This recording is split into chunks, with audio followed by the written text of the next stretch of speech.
네, 반갑습니다. 다시 한번 수요예배에 오신 여러분들, 또 각자의 가정에서 온라인 예배를 함께 하고 계신 모든 분들 예수님의 이름으로 환영합니다. 네, 지난주부터 저희 인터넷 방송 수요예배 하는 기계가 조금 문제가 있어서 방송 상태가 고르지 못한 점 미리 양해의 말씀 드리고 시작하겠습니다. 오늘은 시편 27편 함께 보도록 하겠습니다.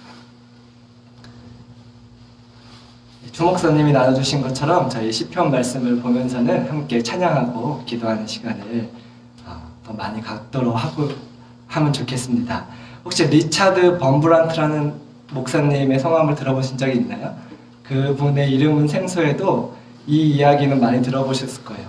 이분이 루마니아가 공산주의던 시절에 복음을 전하다가 감옥에 갇히셔서 사형 선고를 받으셨대요. 그래서 이제 언제 사형을 당할지 못하는 두려움에 사로잡혀 있을 때 하나님께서 불뜻 마음속에 성경에 두려워하지 말란 말씀이 몇 번 적혀 있는지 아니? 그러시더래요. 그래서 그때부터 그분이 동그라미를 치면서 세봤대요. 몇 달이 걸렸겠죠? 몇 달이 독방에 계셔서 아마 좀 한두 달 만에 하셨을 수도 있고, 근데 두려워하지 말라라는 비슷한 말씀 있잖아요. 근심하지 말라, 걱정하지 말라. 다 찾아보니까 많이 들어보셨죠? 366번이 적혀 있더래요. 다시 하나님께 기도하면서 날마다 두려워하지 말라고 말씀하신 것 같은데 왜 365번이 아니고 366번입니까? 질문을 하니까 또 마음속에 윤년이 있지 않니? 그러시더래요. 그만큼 사람이 자연적으로 너무나 당연하게 하나님께 붙어있지 않으면 두려움에 사로잡힐 수밖에 없는 나약한 인간이기 때문에 하나님이 걱정하지 말라고 윤년까지 계산해서 모르겠어요. 제가 실제로 세보지 않으셔서 혹시 한번 실제로 세보셔서 검증해 주실 분을 선착순으로 모시겠습니다. 근데 오늘 이 시편 말씀을 통해서 다윗이 어떻게 그렇게 두려움을 극복하고 담대하게 신앙생활을 할 수 있었는지 다윗의 선포를 통해서 기도를 통해서 믿음의 시를 통해서 저희가 함께 묵상해보고 저희도 그런 기도를 하는 시간을 가졌으면 좋겠습니다. 시편 27편이요. 언제 어떠한 배경에서 쓰여졌는지 학자들마다 의견이 좀 다양하더라고요. 그래서 정확히는 확증해서 알 수 없지만 시편 27편에 성전 이야기가 나오는 것을 보아 다윗이 내가 여호와의 장막에 거하기 원합니다 라는 표현으로 보아 다윗이 왕이 되기 전 이야기는 아닌 것 같아요. 왜냐면 다윗이 사울 왕이 되기 전에 사울 왕이 다스릴 때는 이스라엘에 성전이 없었죠. 다윗의 장막도 없었습니다. 하나님의 언약궤를 블레셋에게 빼앗겼었고 다윗이 왕이 되고 난 후에야 빼앗겼던 언약궤를 모셔와서 솔로몬의 성전이 세워지기 전에 임시로 다윗의 장막에 하나님의 언약궤를 모셔놓고 24시간 찬양팀을 돌리면서 하나님을 예배했던 것을 저희는 기억합니다. 다윗이 왕이 됐던 시절인 것은 거의 확실한 것 같은데 다윗이요 너무 고난을 많이 당해서 다윗이 당했던 고난 중에 어떤 고난에서 이런 시를 썼는지는 정확히 알 수는 없지만 많은 성경학자들이 또 갈보리 채플에 존경받는 존 콜슨 목사님도 그 학자들에게 동의하는 것이 아마도 사무엘하 21장의 후반부에 배경으로 지어진 시편일 것이다 라고 추측을 하십니다. 한번 배경을 살펴보고 오늘 시편을 봤으면 좋겠습니다.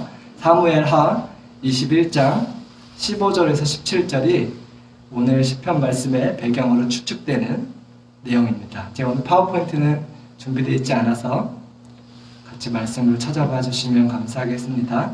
사무엘하 21장 15절에서 17절.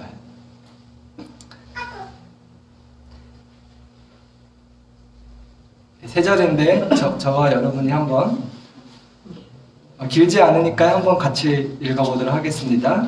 시작. 블레셋 사람이 다시 이스라엘을 치거늘 다윗이 그의 부하들과 함께 내려가서 블레셋 사람과 싸우더니 다윗이 피곤함에 거인족의 아들 중에 무게가 300세겔 되는 무창을 들고 세 칼을 찬 이스비브노비 다윗을 죽이려 하므로 스로의 아들 아비새가 다윗을 도와 그 블레셋 사람들을 쳐 죽이니 그때 다윗의 추종자들이 그에게 맹세하여 이르되 왕은 다시 우리와 함께 전장에 나가지 마옵소서. 이스라엘의 등불이 꺼지지 말게 하옵소서 하니라. 네, 저희가 방금 읽은 것처럼 이 사무엘하 21장의 배경은 다윗의 노년에 60대에 있었던 이야기라고 합니다. 다윗의 노년에 블레셋이 다시 군사를 모아 이스라엘을 공격하는 전쟁이 있었습니다. 그때 거인족의 후손들을 골리앗을 죽인 다윗에게 이제 원수를 갚기 위해서 다윗 왕을 죽이려고 했었습니다. 당시 다윗이 60대였기 때문에 젊을 때랑은 사뭇 다른 체력을 갖고 있었겠죠. 젊을 때는 10대 때는 그 물맷돌로 한 방에 골리앗을 제압할 수 있었던 다윗이었는데 조금 서러웠을 것 같아요. 지금 오늘 본문의 배경에서는 그 거인족의 후손인 이스비브노, 발음이 어렵죠. 그 분이라고 할 뻔했네요. 그놈아를 이길 수가 없었고 죽임을 당할 뻔했습니다. 그때 그럼에도 불구하고 다윗은 60대에 두려워하지 않고 전쟁에 참가하는 모습을 보여줬습니다. 그래서 거의 죽을 뻔했지만 아비새가 나타나서 다윗을 대신해서 이스비브노를 죽이고 다윗은 살아나게 됐죠. 네, 근데 다윗의 부하들이 이제 왕을 걱정하는 마음에 이제 연로하신데 다시는 전장에 나오지 말라고 간청하는 장면이 있습니다. 왜냐하면 왕이 죽으시면 왕이 이스라엘의 등불이신데 이스라엘의 등불이 꺼져선 되겠습니까? 이제 저희가 싸우겠습니다 라고 다윗을 걱정하는 모습을 볼 수 있습니다. 자신을 이스라엘의 등불이라고 표현하는 고백을 들었을 때 내가 이스라엘의 등불인 이유는 바로 하나님이 나의 빛이시기 때문이다 라는 고백을 이때 한 것이 아닌가 이렇게 성경학자들이 추측을 합니다. 내가 아니라 나의 하나님이 나의 빛이시고 이스라엘의 등불이시다. 그래서 나는 두렵지 않다라는 고백을 한 것으로 전해지고 있습니다. 27편 교독한 다음에 한 절 한 절 이렇게 좀 빠르게 보도록 하겠습니다. 제가 홀수죠. 여러분들이 짝절 다시 시편 27편으로 가서 보도록 하겠습니다. 여호와는 나의 빛이요 나의 구원이시니 내가 누구를 두려워하리요. 여호와는 내 생명의 능력이시니 내가 누구를 무서워하리요.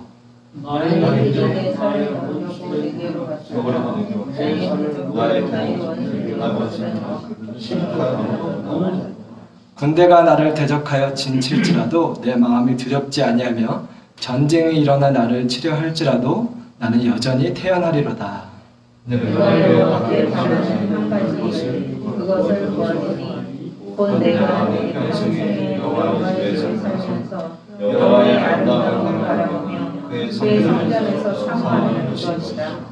여호와께서 환난 날에 나를 그의 초막 속에 비밀히 지키시고 그의 장막 은밀한 곳에 나를 숨기시며 높은 바위 위에 두시리로다. 이제 여호와가 나를 둘러싼 내 원수에 들리리니 내가 그의 장막에서 즐거운 제사를 드리고 노래하며 여호와를 찬송하리로다. 여호와여 내가 소리내어 부르짖을 때 들으시고 또한 나를 긍휼히 여기사 응답하소서. 너희는 내 얼굴을 찾으시되 내가 마음으로 주께 말하되 여호와여 내가 주의 얼굴을 찾으리라 하였나이다. 주의 얼굴을 내게서 숨기지 마시고 주의 정을 노하여 버리지 마소서. 주는 나의 도움이 되셨나이다. 나의 구원의 하나님이여 나를 버리지 마시고 떠나지 마소서. 내 몸은 너를 내놓으시나 여호와는 나를 인도하시리이다. 여호와여 주의 도를 내게 가르치시고 내 원수를 생각하셔서 평탄한 길로 나를 인도하소서. 내 생명을 위해 내 중심에 맡기지 마소서. 위선자와 악을 토하는 자가 일어나 나를 미워하시느니라. 내가 산 자들의 땅에서 여호와의 선하심을 보게 될 줄 확실히 믿었도다. 너는 여호와를 기다릴지어다. 강하고 강대한 힘은 여호와를 기다릴지어다. 아멘. 네, 오늘 읽기만 해도 은혜가 되는 시편입니다. 1절에 아까 배경을 설명드렸던 것처럼 내가 이스라엘의 등불이 아니라 하나님이 나의 빛이시다. 다윗이 이런 고백을 하고 있고요. 나의 구원이시니 내가 누구를 두려워하랴. 골리앗의 후손도 난 두렵지 않다. 하나님이 내 생명의 능력이시기 때문에 내가 누구를 무서워하리요. 이런 고백을 하고 있습니다. 2절에 악인들이 내 살을 먹으려고 내게로 왔으나 나의 대적들, 나의 원수들인 그들은 실족하여 넘어졌도다. 비록 다윗이 50년 전처럼 직접 그 거인족을 물리치지는 못했지만 60대의 다윗이 하나님께서는 어쨌든 다윗의 부하들을 통해서 다윗의 죽이려고 왔던 다윗의 원수들을 물리치시고 다윗의 대적들은 실족하여 넘어지고 패하여 돌아가게 해주셨습니다. 3절. 그래서 거인족 몇 명은 두렵지 않은 건 당연할 뿐더러 사람이 아니라 군대가 나를 대적하여 진칠지라도 엄청난 믿음의 고백이죠. 내 마음이 두렵지 아니하고 전쟁이 일어나 나를 치려할지라도 나는 여전히 태어나리로다. 이런 엄청난 고백을 하고 있습니다. 저희는 전쟁을 경험해보지 않은 세대라서 혹시 없으시죠? 여기요. 경험해보죠. 확진자에게 들렸어요도 나는 두렵지 않다. 혹시 이런 고백을 다윗처럼 하실 수 있는 분 계신가요? 죄송합니다. 저는 못하겠습니다. 제가 택시를 하면서도 언제 확진자 할지 모르는 두려움이 갑자기 사로잡을 때가 있는데 다윗은 군대가 나를 대적하여도 나는 두렵지 않다. 어떻게 이렇게 담대할 수 있었을까요? 나이 들어서 더 이상 젊었을 때처럼 이렇게 싸울 수 없었던 다윗이 건강을 위해서 기도했을 법도 한데 또 아니면 더 많은 나라들을 정복해서 다시는 감히 이스라엘을 침략하려는 시도조차 못하게 이스라엘을 강건한 나라로 만들어 달라고 기도했을 법도 한데 다윗은 그렇게 기도하지 않았습니다. 그런 육적인 것을 위해서 기도하지 않았고요. 시편 27편에서 가장 많이 알려진 4절 말씀에 내가 여호와께 바라는 한 가지 일 그것을 구하리니 곧 내가 내 평생에 여호와의 집에 살면서 여호와의 아름다움을 바라보며 그의 성전에서 사모하는 그것이라. 이렇게 죽을 뻔했던 다윗의 기도가 놀랐습니다. 저는 하나님만 있으면 됩니다. 이런 하나님의 임재 안에서 하나님의 아름다운 임재를 누리며 하나님을 더 사랑하는 것이 저의 단 한 가지 소원입니다. 이런 놀라운 고백을 합니다. 사모한다는 단어가요, 찾다, 구하다 라는 뜻을 가진 단어라고 합니다. 그래서 NIV 영어 성경에는 seek이란 단어로 번역했고요. ESV 버전에는 묵상하다, meditate라는 단어로 번역을 했더라고요. 그래서 찾다, 구하다, 묵상하다, 사모하다 이렇게 번역될 수 있는 단어입니다. 그래서 놀랍게도 다윗의 유일한 기도 제목은 단 한 가지 소원은 하나님을 더 구하고 더 찾고 그분의 아름다움을 더 묵상하고 그분을 더 알고 사랑하는 것이었습니다. 너무 당연하게 생각하지만 제가 오늘 좀 솔직해지겠습니다. 저희 마음속에 깊은 곳에는 왠지 하나님을 더 사랑하면 조금 손해볼 것 같은 그런 마음이 여러분들은 없으시겠지만 저는 가끔 종종 있습니다. 왜냐면 하나님을 제가 이미 사역자가 되었지만 하나님을 더 사랑했다가 왠지 더 많은 희생과 수고스러운 사역을 맡기실 것만 같은 잘못된 오해가 제 안에 있는 것을 종종 발견하고 깜짝 놀랄 때가 있습니다. 그래서 하나님을 더 사랑해야 된다고 설교하고 말도 하고 찬양도 하지만 마음속 깊은 곳의 한편에는 그랬다가 왠지 좀 손해보지 않을까 하는 여전히 하나님에 대한 오해가 있는 것을 발견하곤 합니다. 하나님을 지나치게 사랑하는 게 가능할까요? 영어로 하나님을 too much 사랑하는 게 가능할까요? 하나님이 우리를 사랑한 것 같이 너희도 하나님을 사랑하라고 했는데 하나님이 우리를 사랑하신 것보다 우리가 하나님을 더 사랑할 수 없으니까 이론적으로는 우리가 하나님을 지나치게 사랑하는 것은 전혀 가능하지 않습니다. 얼마 전에 저희 청년부의 영호 형제님하고 얘기했는데 어렸을 때 어른들이 이런 말씀을 하시는 걸 종종 들었대요. 너무 열심히 믿지 마라. 그러다 선교사 될라. 많이 들어본 말이죠, 어디서. 자녀들에게 종종 하는 말입니다. 근데 제가 그 말을 생각해 보니까요, 이 말은 한 번도 못 들어봤어요. 야, 공부 너무 열심히 하지 마. 그러다 서울대 갈라. 이렇게 말씀하시는 부모님을 본 적이 없는 거예요. 야, 너무 열심히 하지 마라. 그러다 승진할라. 이렇게 말씀하시는 학부모도 본 적이 없고요. 운동선수인 자녀한테 야, 너무 열심히 하지 마. 그러다 국가대표에 뽑힐라. 이렇게 얘기하시는 분은 없는데 왜 저희는 하나님한테만큼은 너무 빠지지 말아라. 참 이게 우픈 얘기인 것 같습니다. 웃기지만 좀 서글프고 슬픈 이야기죠. 네, 지금은 저의 최고의 후원자이시고 기도 동역자이시지만 저희 어머니도 예전에 제가 사역자의 길을 가는 것을 인간된 마음에 많이 반대하시곤 했었던 것이 기억이 납니다. 공부도 일도 열심히 할수록 좋은데 왜 하나님 사랑하는 것만은 투머치 하지 말라고, 너무 지나치게 하지 말라는 것이 교회 안에 있을까요? 좀 생각해 봤으면 좋겠습니다. 그런데 다윗은 자신의 단 한 가지 소원이 하나님을 더 사랑하는 거예요. 저희 표현에 저희 문화에, 저희 기준에 의하면 하나님을 이미 지나치게 다윗은 사랑하는 것 같은데 자기는 더 사랑하고 싶다. 제가 참 존경하는 한국의 김용희 선교사님이 그런 말씀을 하셨습니다. 자기는 하나님을 더 사랑하지 못해서 너무 마음이 아픈데 사람들이 그분한테 자꾸 너무 과격하다, 너무 지나치다 라는 말을 하는 걸 가장 이해할 수가 없대요. 나는 하나님을 더 사랑하지 못해서 죄송한데 왜 자꾸 나한테 적당히 사랑하라고 하는지 이해할 수가 없다고 설교하시는 것을 제가 들으면서 공감도 되고, 하지만 그분에게 적당히 하라고 하는 사람들도 이해가 되고 이랬던 적이 있습니다. 다윗은 어떻게 그럴 수 있었냐면요, 먼저 그의 나라와 그의 일을 구하는 자에게 모든 것을 덤으로 주시는 하나님을 이론으로 아는 것이 아니라 60평생 살면서 삶으로 체험하고 경험했기 때문에 하나님만 사랑하면, 하나님만 있으면 다른 것은 다 하나님이 알아서 주시는 걸 알았기 때문에 하나님을 지나치게 사랑하려고 기도했고, 그것이 다윗의 유일한 소원이었습니다.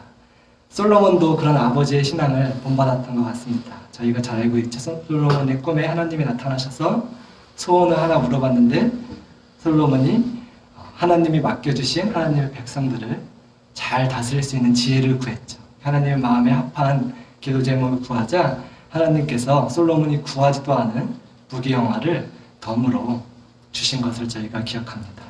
이게 기복신앙이 아니냐 하고 생각하실 수 있지만 기복신앙과는 비슷한 것 같지만 엄연히 다른 것입니다. 기복신앙은 복을 받기 위해서 하나님을 사랑하는 척하는 것이지만 솔로몬의 경우, 다윗의 경우는 하나님만 있으면 하나님만으로 만족해서 하나님만 구했는데 구하지도 않은 다른 복들도 받은 것이기 때문입니다.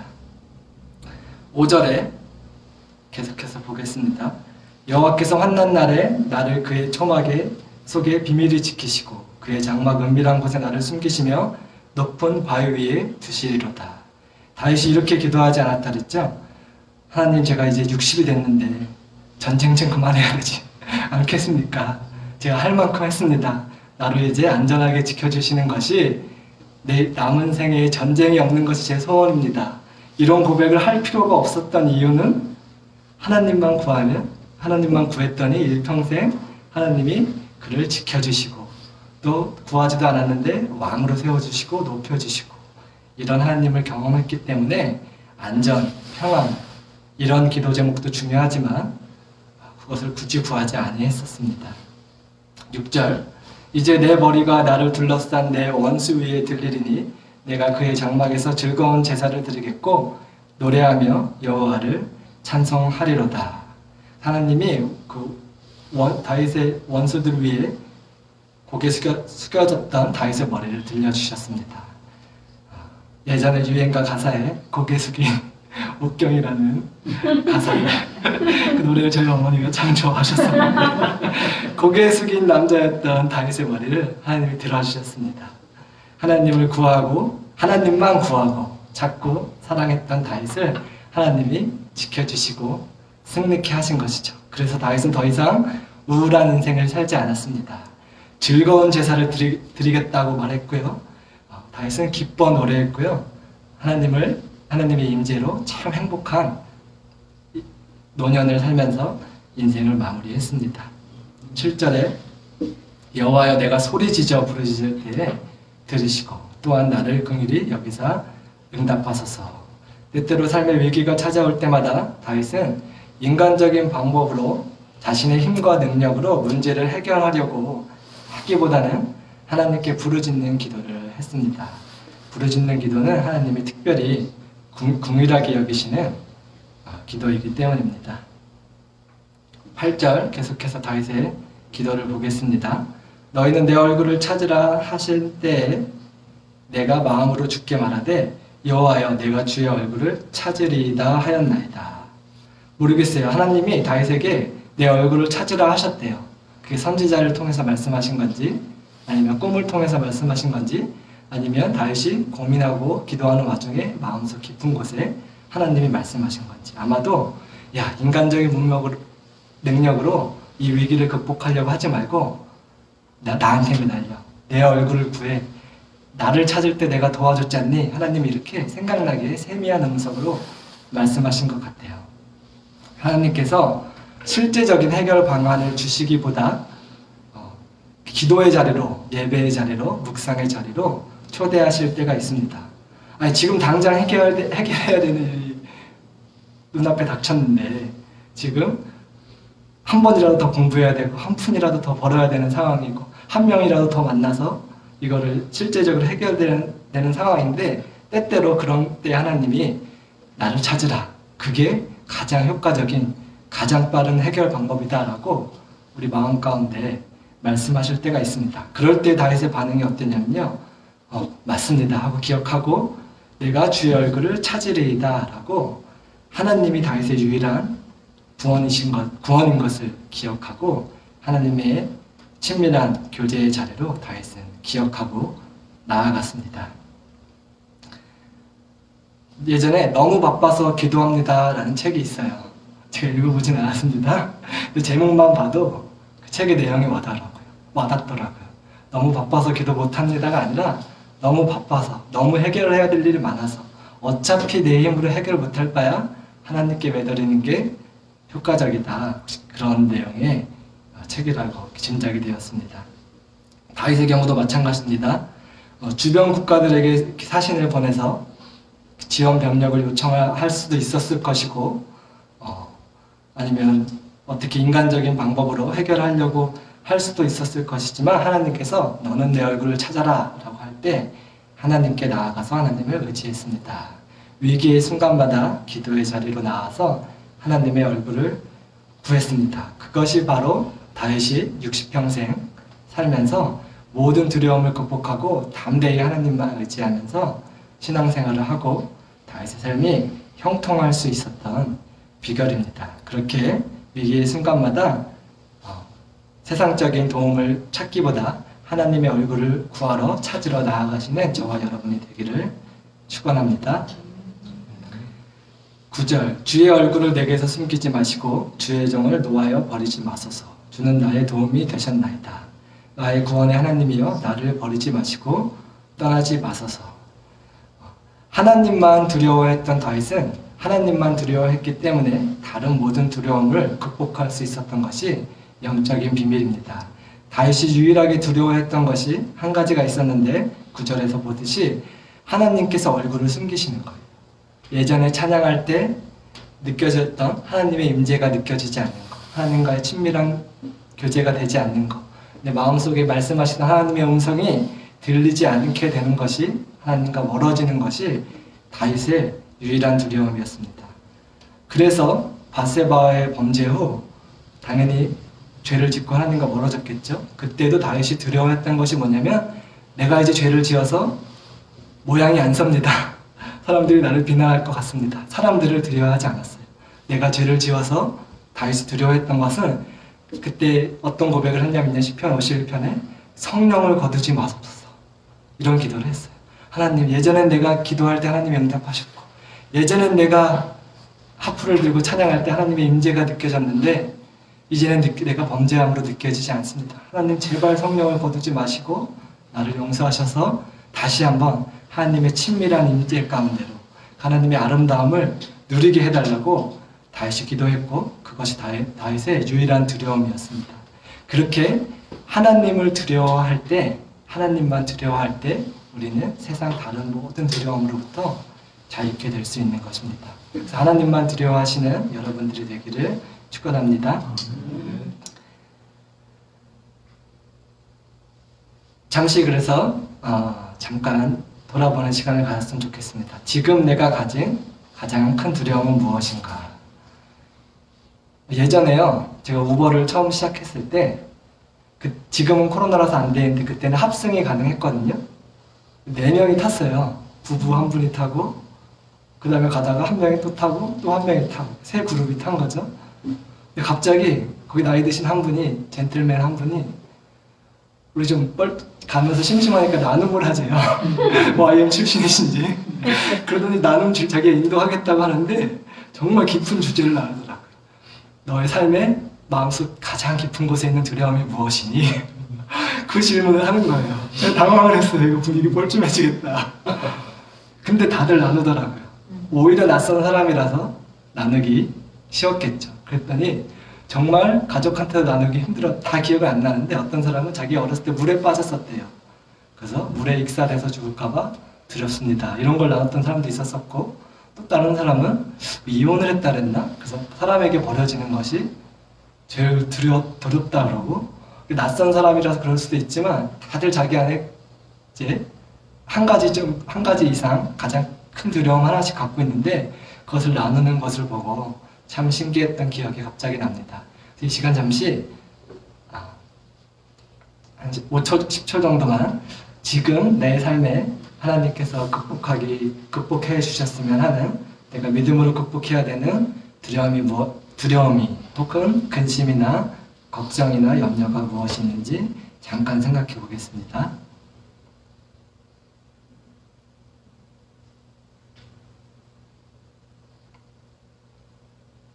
네, 이따 개인 기도 시간에 계속 기도했으면 좋겠습니다.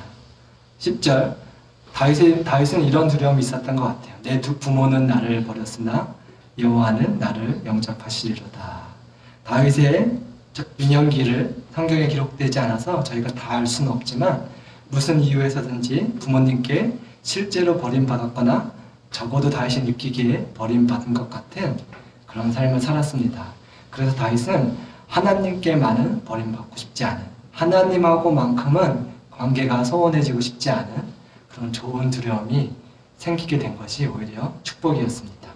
모든 사람을 다 잃을지라도, 모든 것을 다 잃을지라도 내가 하나님하고 친밀한 관계만은 잃고 싶지 않습니다. 이것이 다윗의 고백이었습니다. 저희도 개인기도 시간에 그러한 고백을 하나님께 올려드렸으면 좋겠습니다. 여호와는 나를 영접하시리로다. 다윗은 이렇게 기도했는데 저희는 내가 돈은 없지만 하나님은 나를 가까이 하시리로다. 내가 건강은 없을 수 있지만 하나님은 나를 가까이 하시리로다. 내가 비록 세상에서 크게 성공하지 못했지만 하나님은 나를 가까이 하시리로다. 내가 하나님만은 절대로 잃지 않고 하늘나라 가는 날까지 꼭 붙들고 싶습니다. 그것이 저희의 유일한 소원이고 기도 제목입니다. 라고 고백하는 시간이 오늘 되었으면 좋겠습니다. 11절 보겠습니다. 여호와여 주의 도를 내게 가르치시고 내 원수를 생각하셔서 평탄한 길로 나를 인도하소서. 하나님의 길을 가르쳐 주시고 어떤 길로 가는 것이 하나님의 기뻐하시는 길인지 가르쳐 달라는, 나를 평탄한 길로 인도해 달라는 기도를 저희가 했으면 좋겠습니다. 12절 내 생명을 내 대적에게 맡기지 마소서. 위증자와 악을 통하는 자가 일어나 나를 치려 함이니이다. 저희도 다윗 12절의 말씀처럼 우리의 대적인 사단이 우리의 영혼을 휘두르지 못하게 해달라고, 내가 하루라도 하나님께 가는 날까지 사단의 뜻대로 살지 않게 해주시고 하나님의 뜻대로만 살게 해달라고 그렇게 기도했으면 좋겠습니다. 13절 내가 산자들의 땅에서 여호와의 선하심을 보게 될 줄을 확실히 믿었도다. 그래서 저희도 다윗의 고백처럼 이 땅에 사는 동안, 산자들의 땅에 있는 동안 하나님의 선하심을 최대한 많이 경험하고 싶다고 기도했으면 좋겠습니다. 그런 영적인 욕심이 있었으면 좋겠습니다. 하나님의 선하심을 가장 많이 경험하고 가는 사람이 되고 싶습니다. 14절 너는 여호와를 기다릴지어다. 강하고 담대하며 여호와를 기다릴지어다. 여호와를 기다릴 때 하나님께서 응답하신다고 저희를 권고함으로 다윗이 시편 27편을 말씀에 마치고 있습니다. 하나님을 기다린다는 것은요, 소극적인 태도가 아닙니다. 영어로 보면 좀 더 와닿는 것 같아요. 기다린다는 말이 그래서 웨이터라는 말이 나왔죠. 가만히 앉아서 기다리는 것이 아니라 뭐 필요한 거 더 있으세요? 오늘 맛있으셨어요? 뭘 좀 더 갖다 드릴까요? 하나님 어떻게 하는 것이 하나님의 뜻이죠? 제가 지금 어떤 선택을 하기 원하세요? 제가 지금 어떤 기도를 하기 원하세요? 이렇게 적극적으로 물으면서 기다리는 것이 다윗이 말한 여호와를 기다리라고 하는 것의 참뜻이라고 생각됩니다. 그래서 오늘 시편의 27편의 다윗의 기도를 본받아 그렇게 개인 기도하고 좀 충분히 기도함으로 적용 기도하고 마쳤으면 좋겠습니다.